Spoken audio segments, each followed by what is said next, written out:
if you are ready, let me also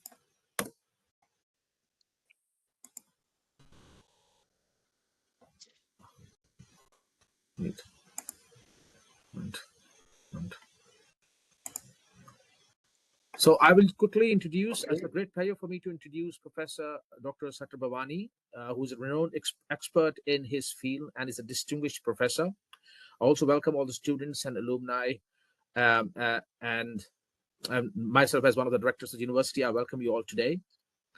Today, Professor Bawany will be sharing his insights on the topic, which he is an expert in one of this field, which is transforming the next generation of leaders for a disruptive and digital-driven workplace, which is the future.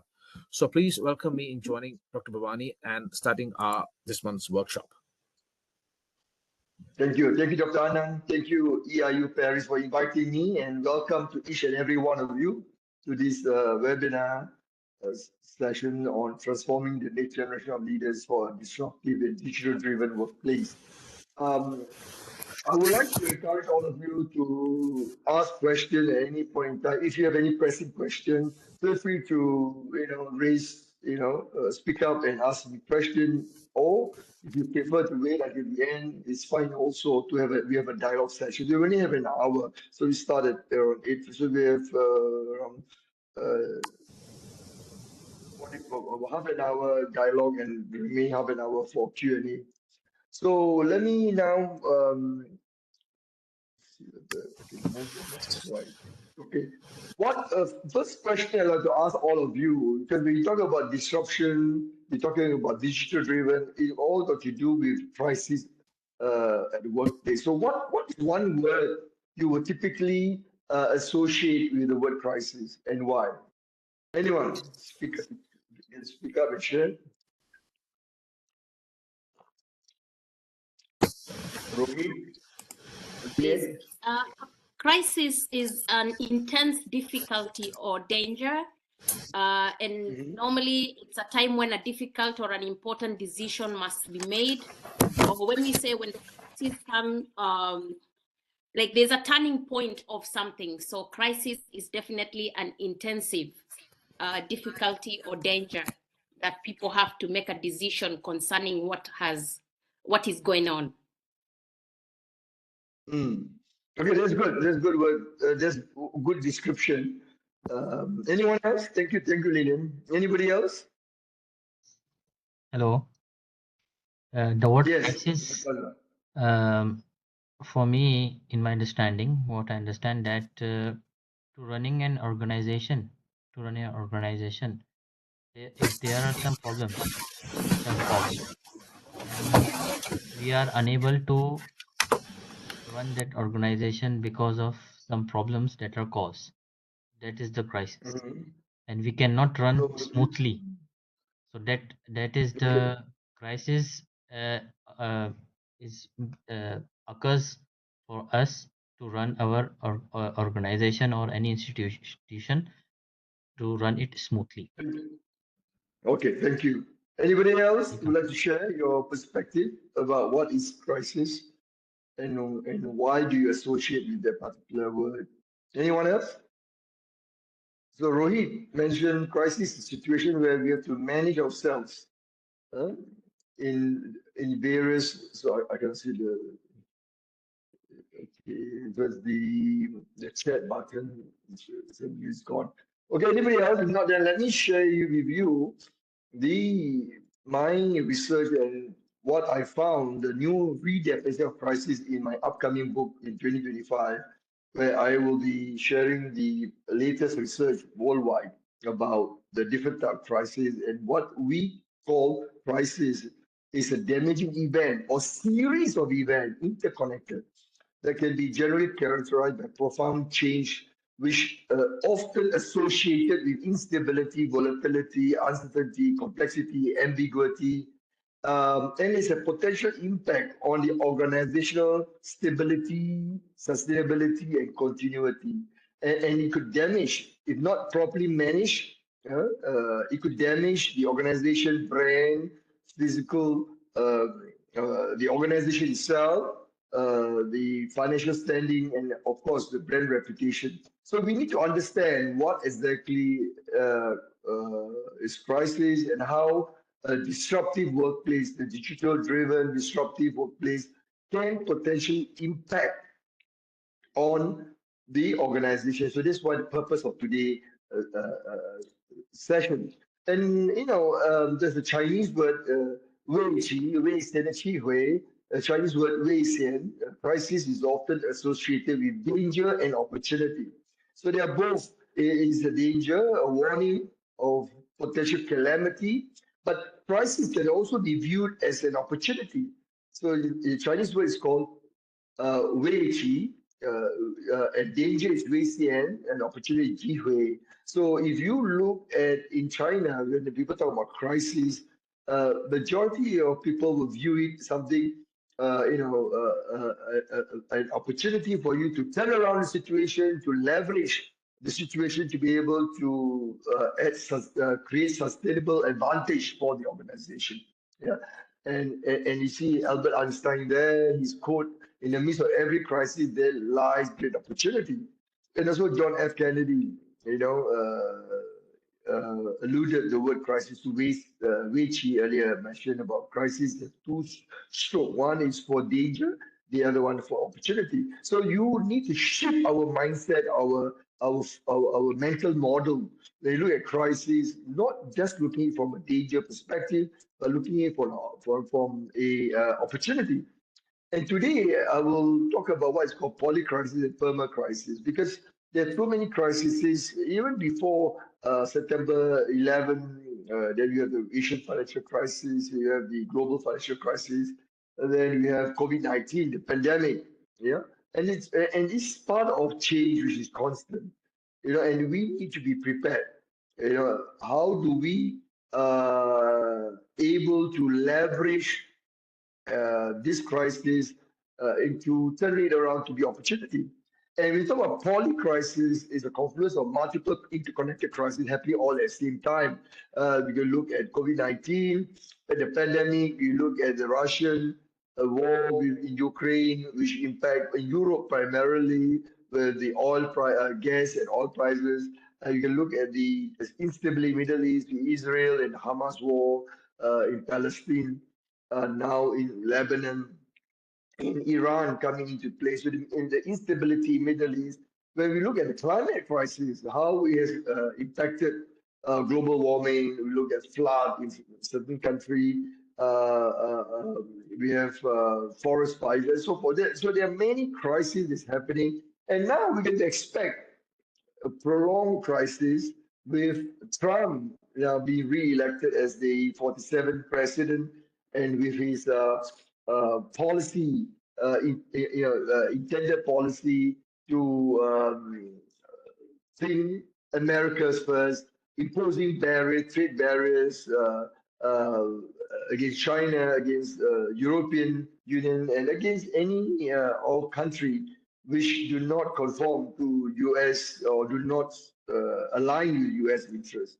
So that's polycrisis. Then you have permacrisis, the prolonged state of crisis.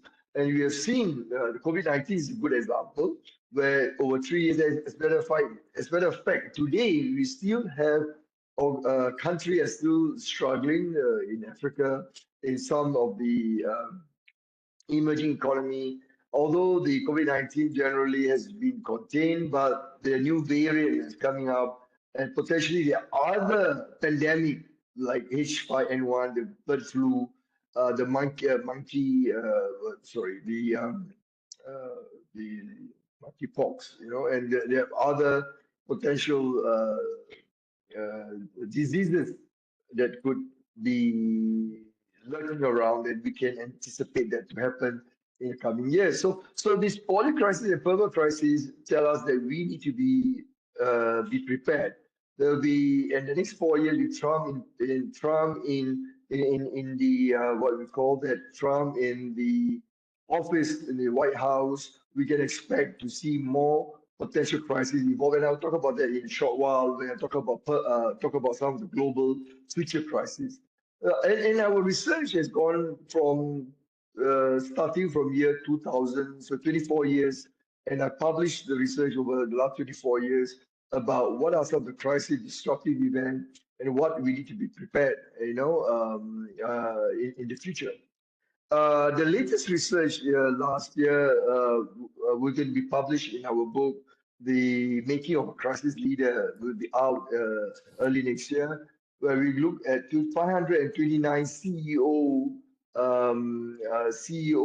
C-suite leaders who have been interviewed. We talk about their perspective of what are the challenges they face during the Asian crisis, during the global financial crisis, during the COVID-19, during the supply chain disruption worldwide, and that input has now been put into the global research that we're going to put into the what we call in the book in 2025 in January, February, first quarter 2025.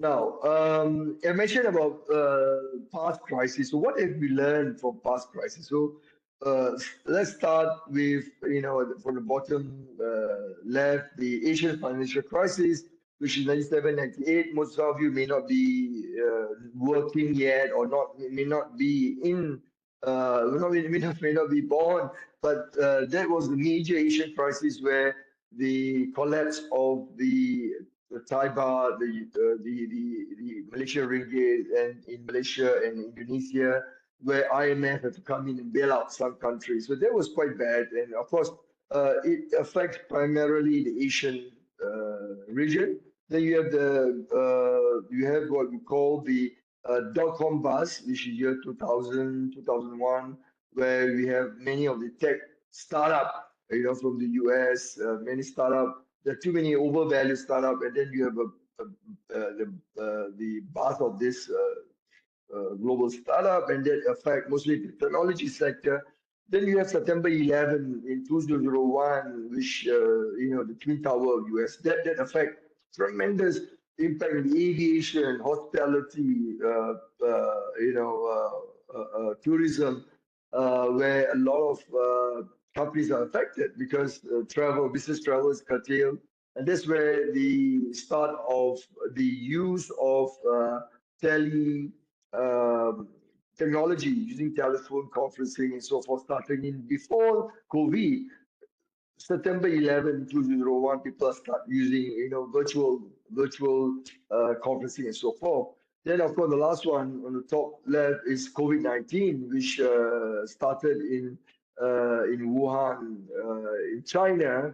It was first reported on 31st December 2019, but WHO officially declared it as to be a pandemic somewhere in March, April 2021. And the rest, about COVID, I don't have to tell you the impact, the devastating impact in my book, the 2020 book, Leadership Disruptive Time. I share a lot of the research about COVID-19 impact across all industries, all government, worldwide, and it's one of the worst, after the crisis, the economic crisis, the depression in the 20s. COVID-19 is one of the in our time, one of the most, it's a calamity, it's a disaster, it's the worst crisis we ever experienced. Now, what's more important is that we need to be prepared. There will be more mega disruptive events that could lead to future crises. This will be the poly crisis and the perma crisis. One is the climate change. We have seen today how the impact of the climate change, the weather has been drastic. You look at floods in many countries. You look at the rise in the sea level. And a good example is in Indonesia. They are moving their capital from Jakarta to Kalimantan because of the water level in Jakarta is receding, and you can see the impact on business, the organization. So the government has taken the decision to move the mega action to move the city from Jakarta to the new city, new capital, Kalimantan. And climate change we've seen in Asia today, as I'm speaking to you in Malaysia. Malaysia is facing one of the worst floods, and because of one of the in the east coast of Malaysia, in Kelantan, in Terengganu, and other states, we see huge, floods impacting livelihoods, impacting businesses, government operations, so forth. Second, what I like to talk about is you need to be prepared. Leaders need to be prepared, and it's lacking right now is the new world order, especially with Trump. You're talking about WTO in 2000. We talk about the globalization, but unfortunately today, what we have seen is that there's a regression. So you see Trump looking at with his team when he was the 45th president in 2017, and he announced the move to make America great again by pulling back American businesses back to America and imposing tariffs to China primarily and other nations so that to protect America businesses and provide jobs for the Americans. So instead of what we call globalization, opening up our borders, countries are now looking at similarly, not only America and other countries, also looking at how can they protect their business, their country by ensuring that the countries first, my country first, not going global, but trying to protect. And this is what we can expect to see more under the Trump 47 as the 47th president when he returned back to office on January 20th, next year. Then you have geopolitical tension. This is a real what we have seen in Russia, in Europe, Russia and Ukraine. Potentially now the European Union, the NATO in Europe may be getting involved to support Ukraine again.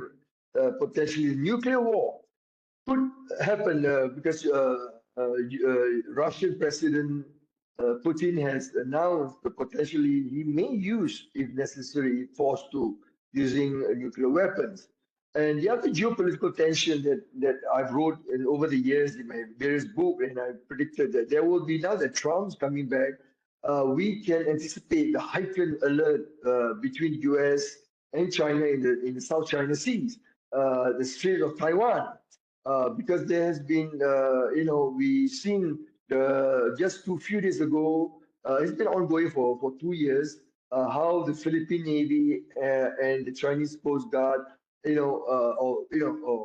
have these skirmishes, Scarborough Shoal and other part of Southeast Asia, the Southeast China Sea, which is also claimant. The claimants include Vietnam, Malaysia, Indonesia, so forth. So we can expect more tension.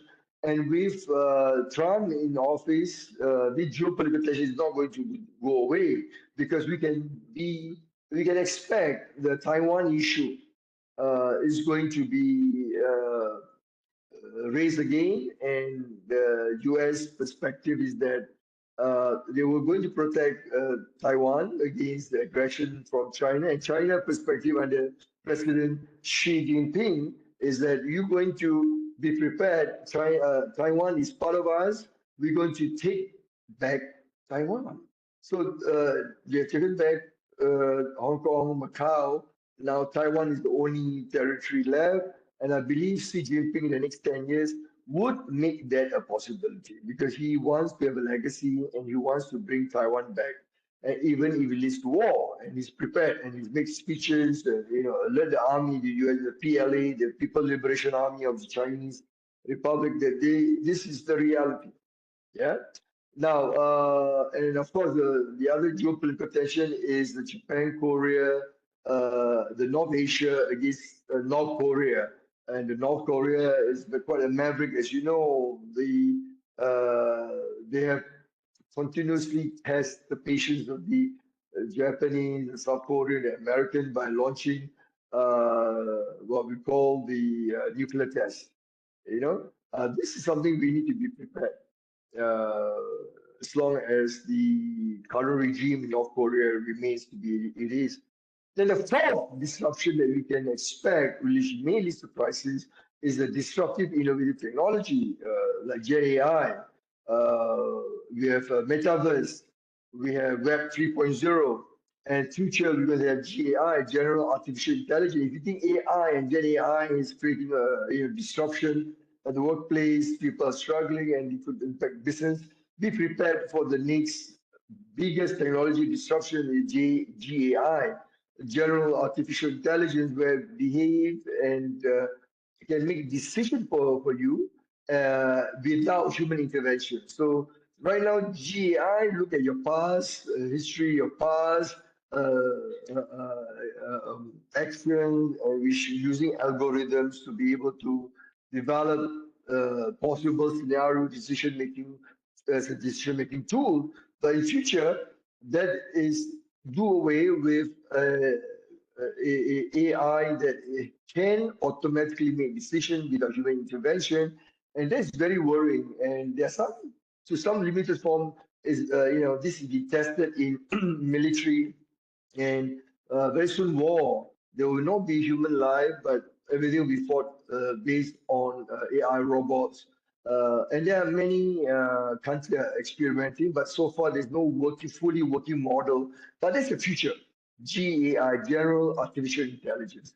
Then we have the next disruption that's happening now is the demographic shift, the retirement of the baby boomers, those born in 64 to 1980, a very big number retiring. Then the Gen X also start, early Gen X, those born in 1981 to 1994, and then after Gen Y, 1995 to 2010. So there's a shift. Now there will be younger leaders coming into place, into roles.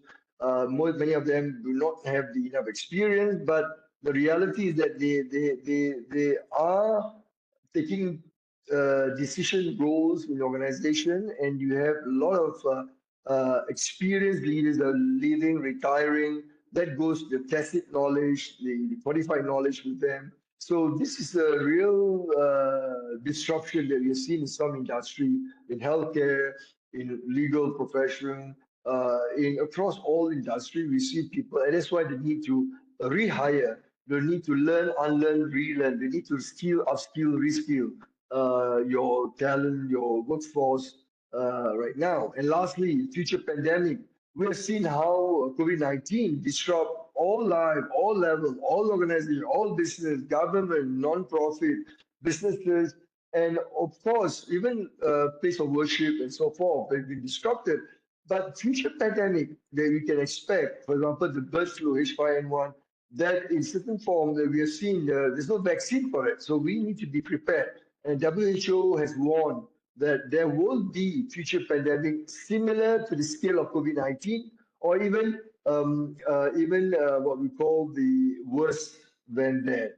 So all these are elaborated in my 2023 book, Leadership in Disruptive Time, Negotiating the New Balance. You can find it in my website, DisruptiveLeadership.Institute. And the 2025 book, I elaborated the crisis that you can anticipate from these 6 mega forces, or we call it mega trends, that we can anticipate to see. Yeah. So these are the future crises. So what's the challenge? What's the challenge? So the challenge is leaders need to reassess, reevaluate their competency, their skills. As Marshall Goldsmith, who endorsed the world's foremost authority on leadership and coaching, says, and he endorsed all my books, and he says very clearly, what get you here won't get you there. So what has worked for the past leaders may not necessarily work in the future. So leadership team board has to start asking questions.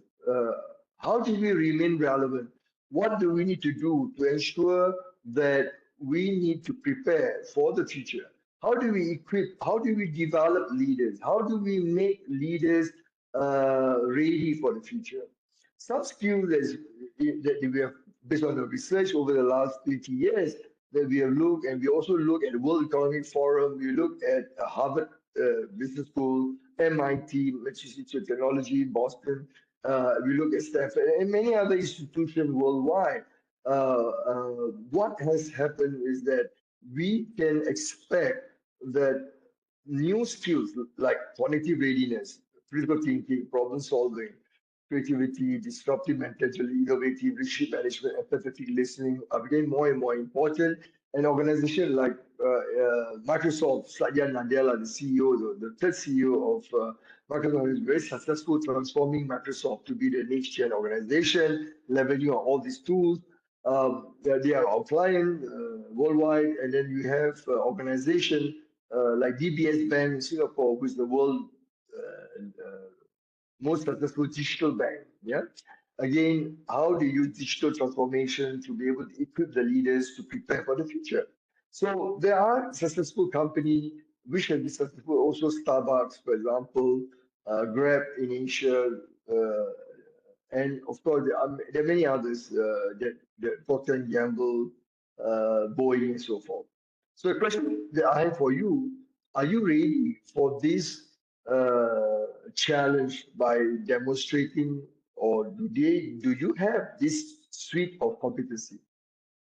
Let me now pause and maybe ask questions. Do anyone have answer to that?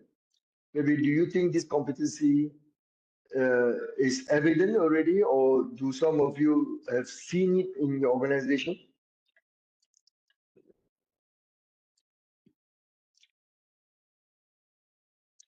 Dr. Wan?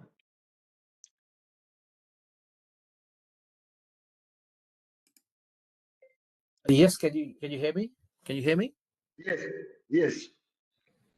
No, I'm asking whether the participant, anyone, Dr. Wan, everyone, or anyone has a question, answer to this question. Are you ready for this new world, the future, where you need to demonstrate a different set of competencies, leadership competency? And do you see that in your organization?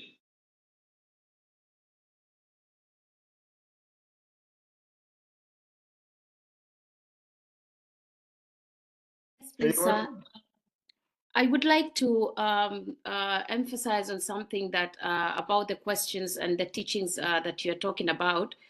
For example, at the moment with this Ukrainian wars and the Russian war that is going on at the moment, it's bringing a lot of tension, and people do not know what to expect in the future because people are losing hope, not knowing what to do or how to protect themselves from what is happening at the moment.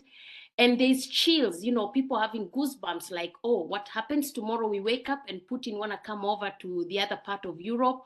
Or what happens when tomorrow we wake up and everything is at a state of emergency, like what is happening in South Korea right now? So there's so much problems that I don't know how we are going to make sure that our leaders can be able to prepare for these crises that is coming forth. The issue about the AIs, the GAI, that is another great problem whereby we are trusting them so much and we don't know in the future, are they going to overpower the strength of the humans in the world? Our kids now in the classroom cannot even try to find or do research like in the past, how we used to do book like reading and all that. Nowadays, everything is just online. The kids having phones in the classroom. There's so much problems at times as a teacher. From my own experience, it's a great problem, and the kids think that this kind of a technology is favoring them, and there's a good and the bad side of technology. So how are we as leaders going to make sure that we can prevent this from harming the next generation, from preventing, well, how can we prevent our society from fear and anxiety that is coming forth? So there's so much, sir, and I really appreciate when you focus on them, because we don't know what to expect. Yeah, thanks, Lillian. So let me address the first question about the Russian-Ukrainian war. Thank you. Will it end? I think President Trump in his campaign has made known that he was going to end the war. Excuse me. Pardon. He mentioned that he's already in touch with President Putin, President Zelensky of Ukraine, and he's trying to make it very clear that he wants the war to end. Can he do it? Possibly, because he can be a great influencer and he has good relationship with both leaders. Can you prevent Putin from going to Europe? Right now, of course, the NATO, the North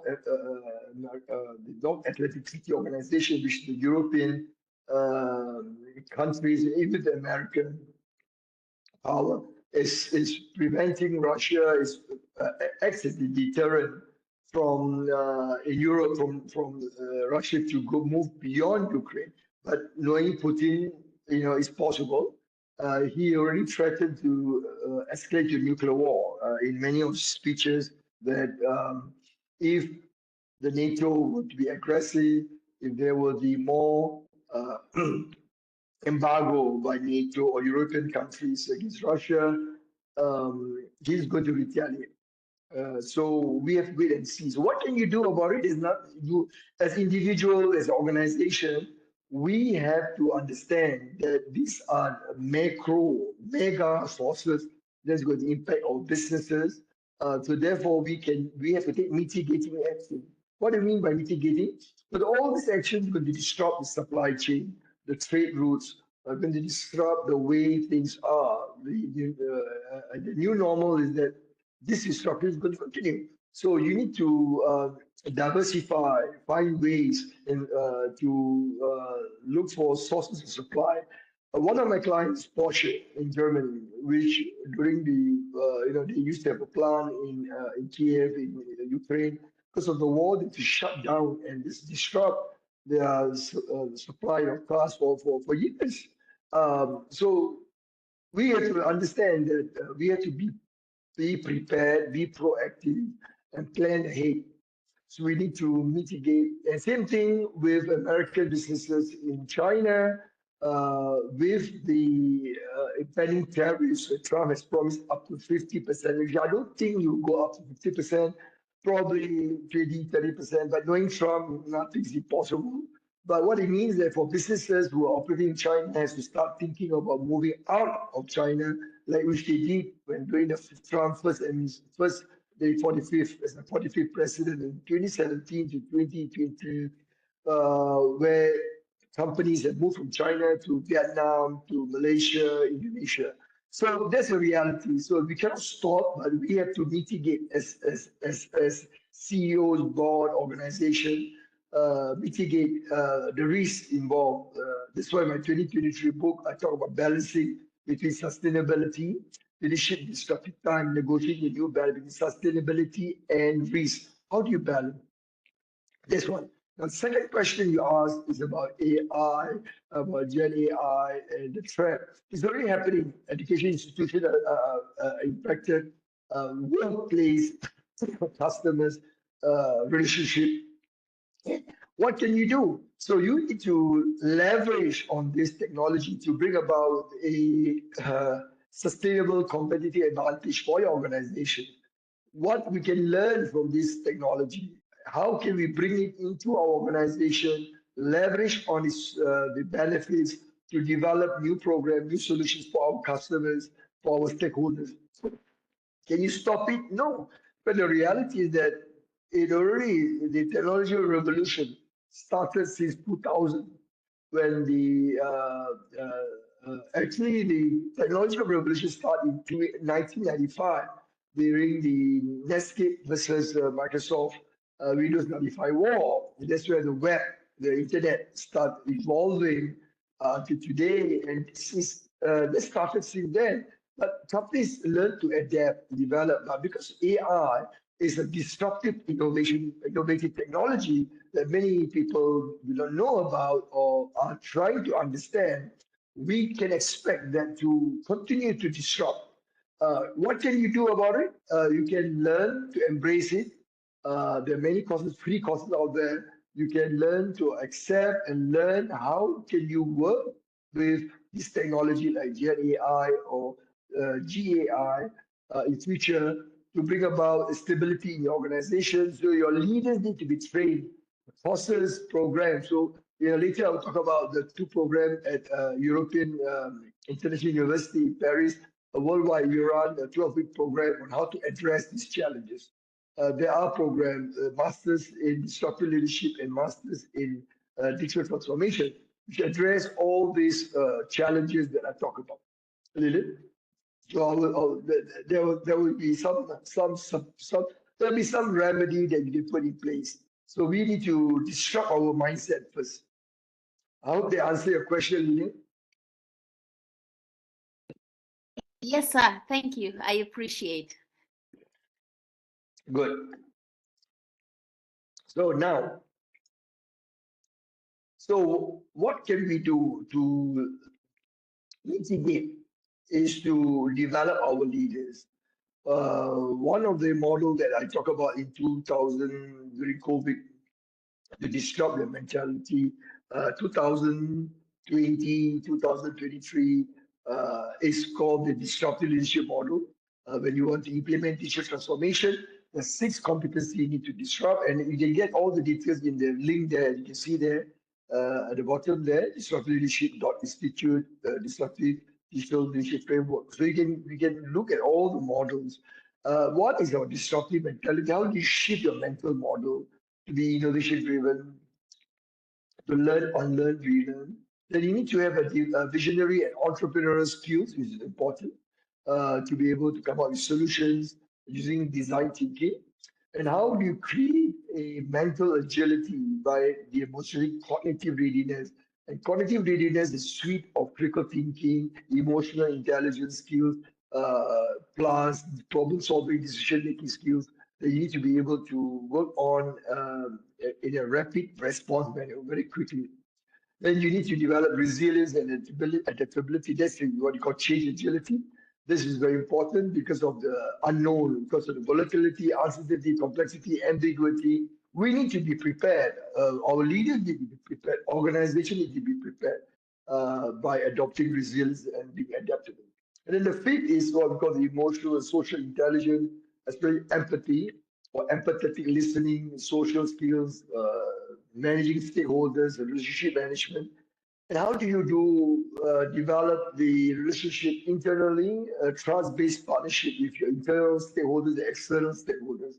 And lastly, you need to shift your mindset, in what we call the growth mindset, to drive for success, looking at results. And the growth mindset is a competency that leaders need desperately. And one good example of leader who has done very well is Elon Musk. Despite the failure, he has all these 6, except number 5, probably he lack of that because of style, more aggression, direct, to his staff. But I think in terms of innovation-driven creativity, critical thinking, 1, 2, 3, 4, and 6, except 5. So he has 5 out of 6 of the skills. And he makes sure that his people, he hire them, demonstrate these 6 competencies. Okay, and then this was in 2023. Then what we did for 2025, we talk about the crisis leadership. So in my next book on the 2025 next year, we're going to talk about this 6 competency, what we call the crisis leadership model. So one, we expanded based on the digital transformation, digital leadership competency. We expanded, we talk about resilience. How do you integrate operational, emotional, and physical resilience to mitigate risks at the workplace when you're managing crisis? Or the impending crisis, I talk about the mega trend, the climate change, disruptive innovation technology, the next pandemic. We talk about geopolitical risks and so forth.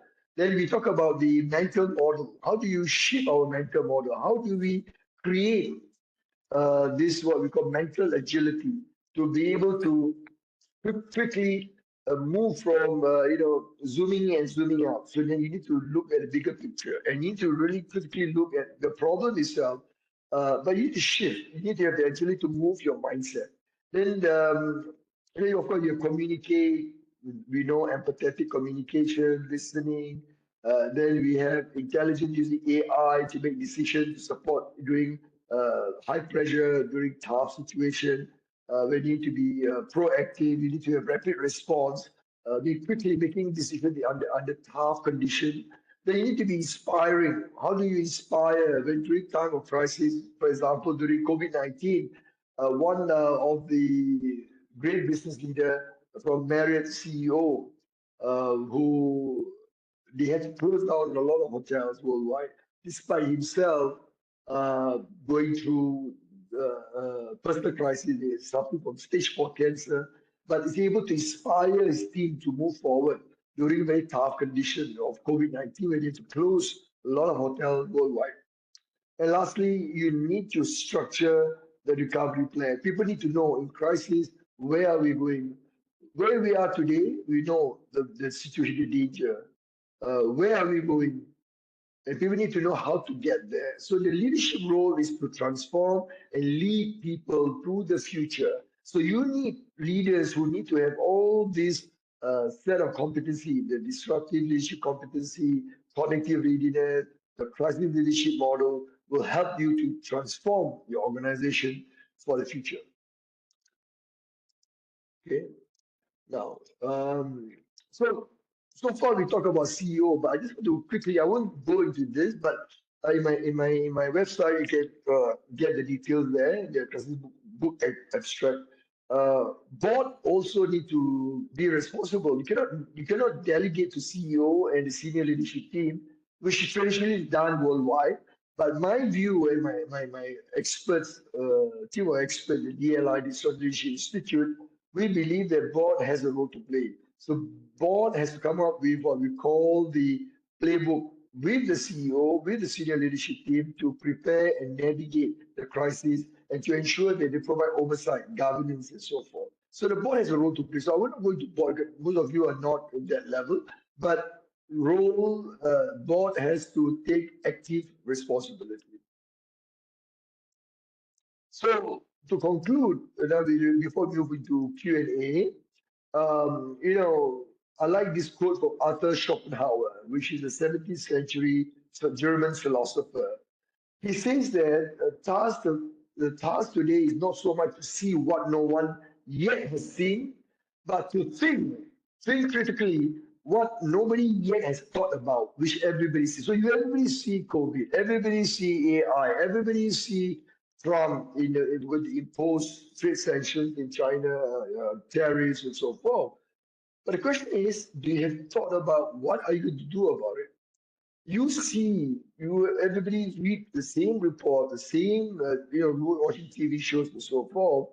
You hear what Trump is going to do, but what are you going to do about it? So what are you going to do as a leadership team, CEO, your senior leadership team? It's very important that you bring your people together to bring them, to navigate these challenges and help them to prepare for the future. Okay, so that's about cognitive readiness, seeing the future, having a mental agility. Okay, now I will pause. We got about 15 minutes of 10 to 15 minutes of Q&A. Is there any question?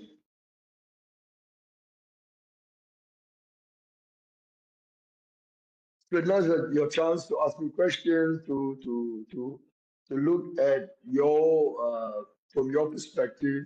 So let me just stop the sharing for a while. So is there any questions?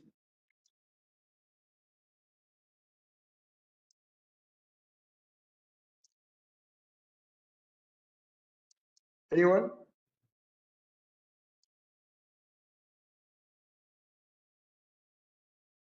Khalid or Rohit? Doctor, actually, we need a copy of your book. Yeah, you can go to my website, or you can, again, if you want to get for yourself, you can get it on Amazon. But if you want to get it from your organization, you can contact EIU or contact me directly. So we have bulk purchase for. But it's for yourself. Only one copy for yourself. You can get it from our publisher, Business Expert Press. If you need a link, later you can contact with me or through EIU. We Okay. provide you. But if you want to get for the whole organization, we can I can provide you, no problem. Thank I'll you. try to see whether I can share the link or here if I can. Yeah. So any other question?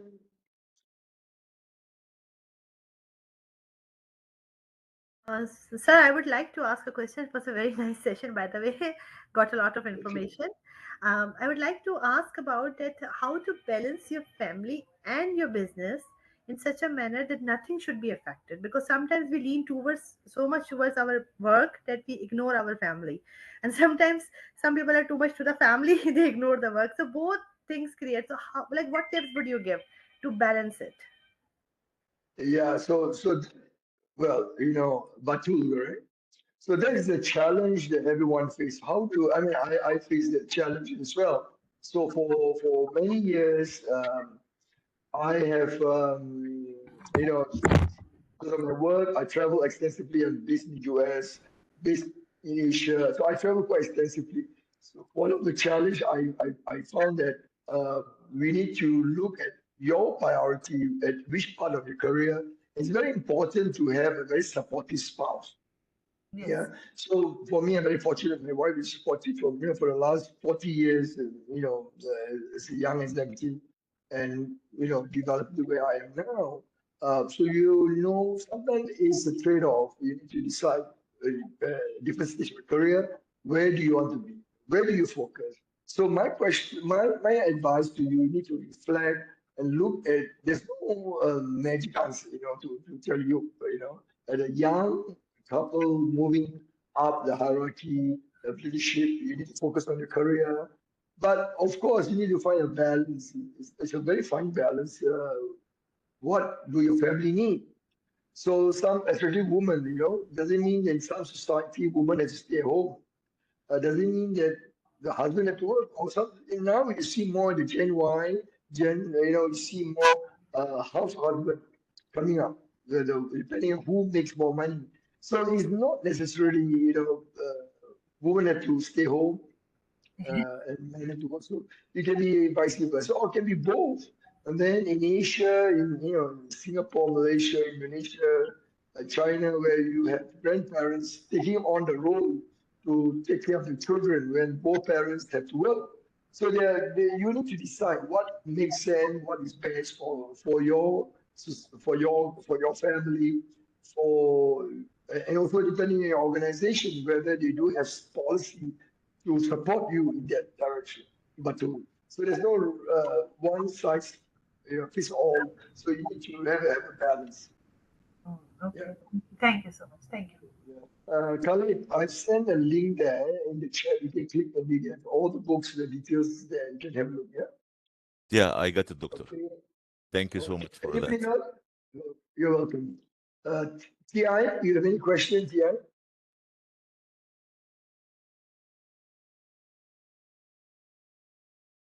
TI? No?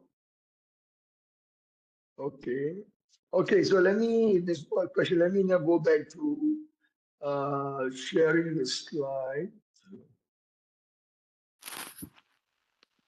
Okay, so now, any last question? Okay, now, the good news is that the help is on the way. EIU-Paris, together with the Disruptive Leadership Institute, which I head up in New York, we have developed two programs. These are the only program, the contemporary program, the Masters in Disruptive Leadership, which looks at how to develop leaders to prepare for the future, how to develop those disruptive leadership competency that we talk about in the highly VUCA, volatility, uncertainty, complexity, the disruptive environment. So this program is run over 12 weeks online. You can go to the EIU, you can see the link there at the bottom, the EIU.AC/MDL. So you can have all the details there. Have a look, and maybe Dr. Anand can share the link also in the group chat. So while I'm talking, you can have a look at your own, or Dr. Anand can send the information later. But this program is one of its kind, it's master's level. There are, of course, certain requirements to be able to, you need to demonstrate and possess certain requirement to be able to be enrolled in this program. We already started over the last 2 months. We have good response. So I encourage you to look at it, the program, and you need to discuss further through EIU. I'd be delighted to have a dialogue, or Dr. Anand or our president, Dr. Roy Edwards, can also have a dialogue if you need with your organization. So this can be done individually or with a cohort within the organization, both.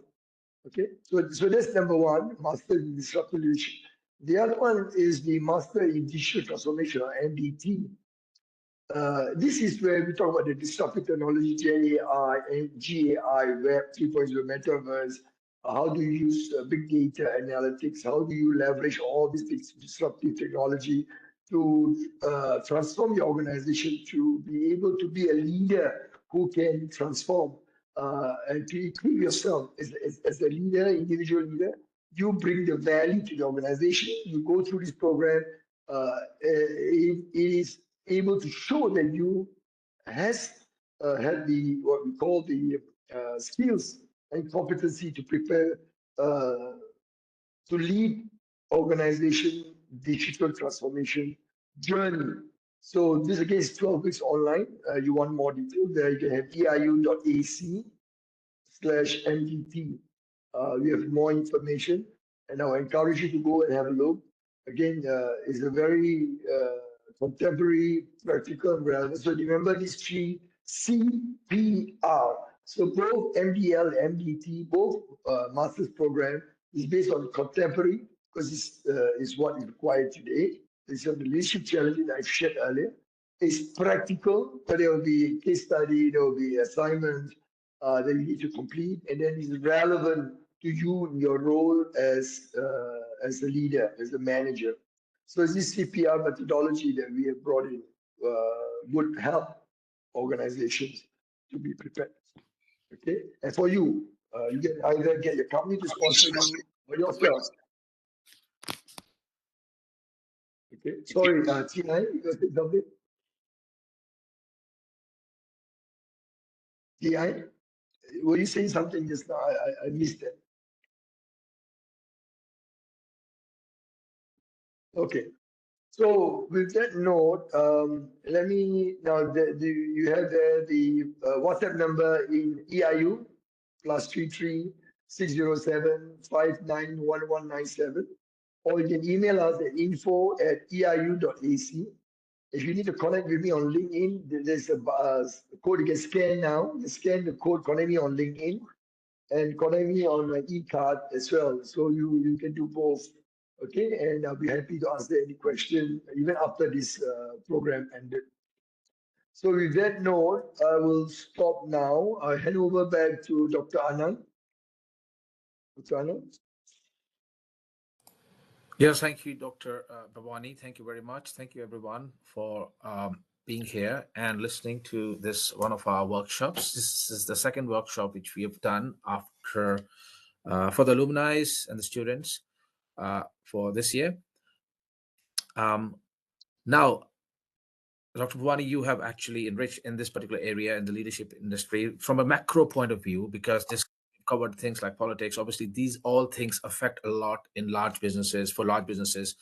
Obviously, when we talk about leadership could be, as per my understanding, is from any role, like say it's a small department, a small marketing department, to a country, to let's say a zone, then coming to the country, country-wise leaders, country organization heads, then comes to the European country heads. Obviously, when it comes to the crisis management, I think the macro part, the economy, the world, the politics, and everything around affects a lot, obviously. So this was something new for me, obviously, while I was listening, quite new things which I gained from here. Obviously, I like to delve more deeper into it, because this is quite interesting, and these things certainly can affect any business. So we have to be future ready with all these things.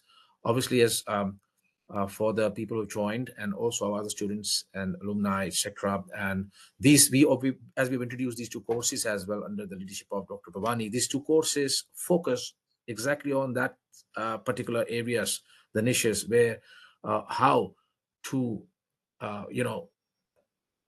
when we say the next level for the business, the future for the growth, crisis, everything is covered, because disruption in the business, that is it, because every company is actually working the same way as you are, even a bit less or more.